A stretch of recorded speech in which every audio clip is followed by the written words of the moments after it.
My wife and I have been married since 2001 and together since 1999. She is the most intelligent, thoughtful, caring, loyal person I know, and I have always considered myself fortunate to have met and married her. Even today, she remains aesthetically beautiful, and men have consistently complimented her throughout our marriage. Despite their advances, she has always rebuffed them. Earlier this year, she was diagnosed with uterine cancer stage 1, and underwent a full hysterectomy. I was never concerned about the cancer. It was diagnosed early, addressed swiftly, and she made a full recovery. I took time off work to care for her after the surgery, and all seemed well. There were some expected emotional instances on her part, and though I am not particularly emotional, we confronted them together. After her recovery, she insisted that we start living life to the fullest and embarked on a 10-day trip to Europe, followed by a journey to Belize. We also have a trip planned to the UK and Spain later this year. I am fine with these endeavors, as they contribute to building memories and checking off bucket list adventures for her and us. I understand that these actions stem from her feeling fragile. She also embraced activities like yoga, swimming, and healthy cooking classes. I was fully on board until last week. Last week, she came home from work and expressed a desire for a hall pass, a one-time opportunity for her to have intimacy with someone else besides me. She explained that since her cancer diagnosis, her outlook on life has changed, and she doesn't want to be restricted from doing things she desires. She mentioned a guy at her work whom she's always been attracted to, and as he's leaving the company, she sees it as the perfect opportunity to engage with someone else. She asserted that I could say no, but doing so would result in her being mad and disappointed at me for an indeterminate amount of time and would confirm my male toxicity and insecurity. I don't consider myself toxic, and if not wanting my wife of 20 plus years to have intimacy with someone else is considered insecure, then I guess I am insecure. I expressed appreciation for her openness but clarified that approval via coercion is not true approval. I also conveyed my disapproval of her language in describing my yet unknown reaction to this significant issue that could impact the rest of our marriage and life. The next morning, she apologized for putting such a weighty decision solely on my shoulders. To help, she decided to take the decision away from me.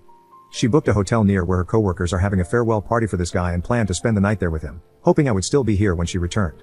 She assured me that she would answer any questions I have about the night afterward but not before.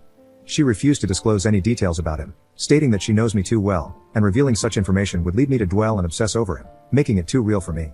Her perspective is that the less I know, the better, which contradicts her offer to tell me anything I want to know after it happens. I think she assumes I won't want to know anything, or she simply will not tell me.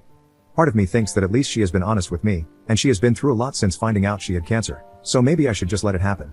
I certainly have no concept of what she went through, so I cannot dismiss how this affected her mental state and outlook on life. Another part of me wants to put my foot down and say this is not going to happen and deal with the consequences when they happen. Her best friend called me callous for even suggesting that I wouldn't let it happen because I have no idea what she went through. I find it hard to believe that she is okay with the possibility of throwing away 20 plus years of marriage over some guy with whom she has had no relationship outside of work. She was right. I wanted to know everything about this guy. What does he look like? What does he have that is so enthralling for her? Is he just a safe option? Is he married? Does his wife know? I was hoping that my opposition to her plans would give her pause, but unfortunately, that did not happen. I said I was a hard no, and I wasn't sure how I would feel about you if you went ahead with it. I was met once again with, "This is for me, it will be one time, what can I say to help you deal with it, you'll get over it, we were meant to be regardless of the situation." After that, she left on Saturday, ostensibly to meet her coworkers, but in reality, to be with the guy. I asked her to text me when she was leaving for the bar, and when she did, I asked her if she was really going to go through with this.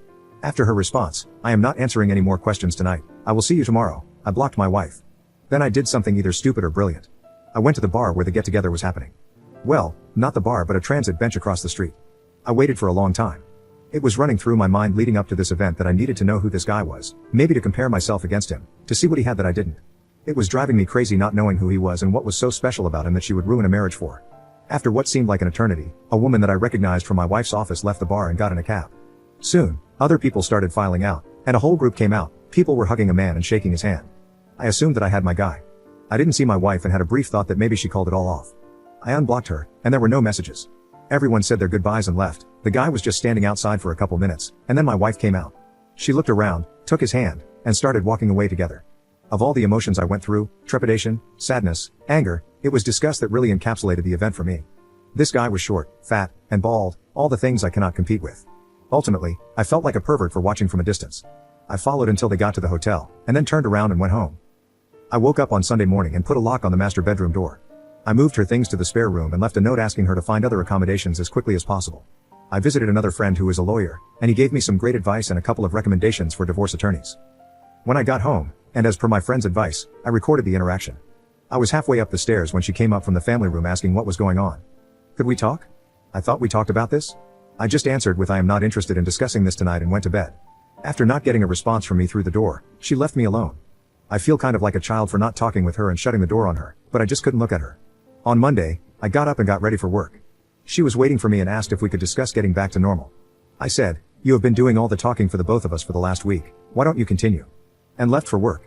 That might have seemed cold, but compared to what she did put me through, that was lukewarm at best. My lawyer wasn't available for a few days, so I was faced with the reality of having to live with my wife in the interim. I really didn't want to go home and have any discussion, let alone a discussion about our relationship. When I did get home, I was basically ambushed by her friends and my mother-in-law. Instead of taking the remorseful approach, they decided that a full court press was what the situation warranted, and I was basically berated by them.